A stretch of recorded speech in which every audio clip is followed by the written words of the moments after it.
In this video, I'm talking about how to optimize your customers' experience so that you can provide more value, you can differentiate yourself in the market, and you can create advocates and promoters for your business.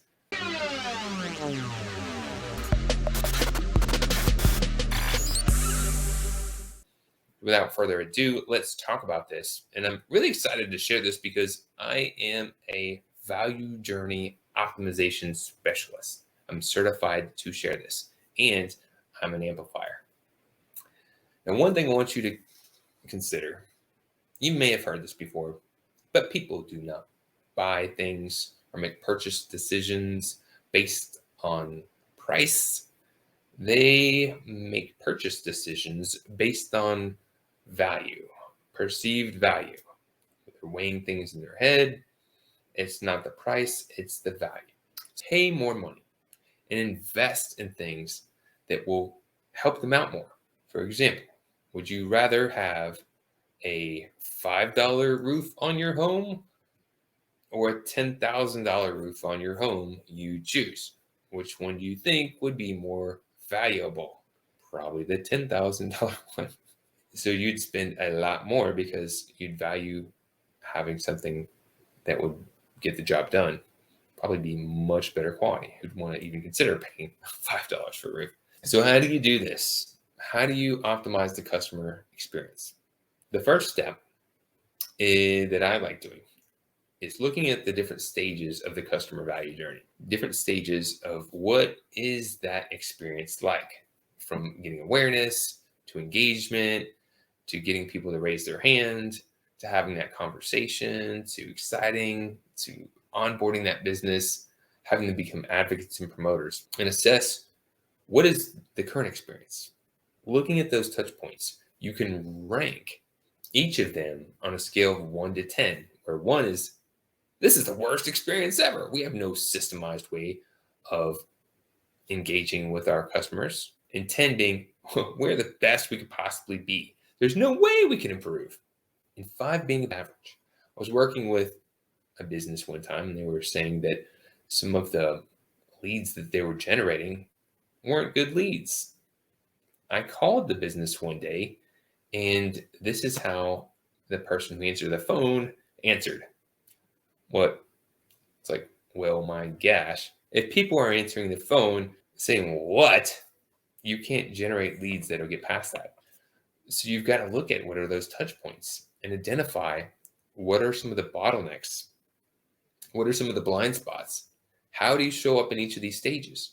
And just like most wheel assessments, you want to focus on improving and getting higher scores for each stage so it ends up looking more like a circle. Things run more smoothly. The experience is seamless. Everything runs like an engine. All right, so first thing you got to do is assess, what are you currently doing? What are those touch points? And then how would you rank them? Are they average or are they standout? And then once you've done that, now we need to get focused and saying, all right, how can we improve? One mistake people make is they'll try to say, all right, we weren't doing anything. Let's do something amazing.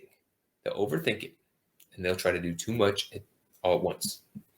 And this limits people's progress because you can't do everything at once. You've got to think in small little changes, right? So small hinges swing big doors. If you make a few improvements in it just a little bit, you change the trajectory. Right now I'm pointing at the floor. Right now I'm pointing at the ceiling. Small hinges swing big doors. So get really focused on those touch points and think, how can I improve this even by 1 point? How can I go from a 5 to a 6? How can I go from a 6 to a 7? And then get that implemented. Get it in action. And then keep on amplifying. It's the mantra. Keep on amplifying. So knowing that small hinges swing big doors, and you can make those small little changes, you put them into action. Now, the last thing I'll share about this, a lot of times people will get overwhelmed because they have so many different things they need to do, a big list, laundry list of things they need to do, and they don't know where to start. They're like, well, we've got to improve all the different stages, and there's 10 things we need to do for each of them. You got to get focused. And a way to do this is to use the ICE method. Not that ice. A little better, but not that ice. And I'm a dad, and so I can do dad jokes. So give me a break. Come on. So here's the ICE method. We're going to, number one, rank each of the ideas based on impact. You can rank them 1 to 10 on what is the impact you believe that the idea would have. So if you had a laundry list of 30 different ideas, rank them each by impact. Which one of those ideas would be the most impactful?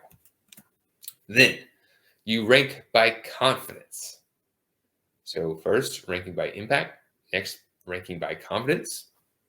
Which one of the ideas do you feel most confident that you can actually put into action? Because you might have something that's really impactful, but I couldn't pull it off. So you can be confident about it. And then last but not least, ease. We're thinking of logistics here. We're thinking about the time and cost to get this idea in action. When you add up those scores that you've ranked each idea a score of 1 to 10, you can see which probably would be the best to focus on first, because it would have the most impact.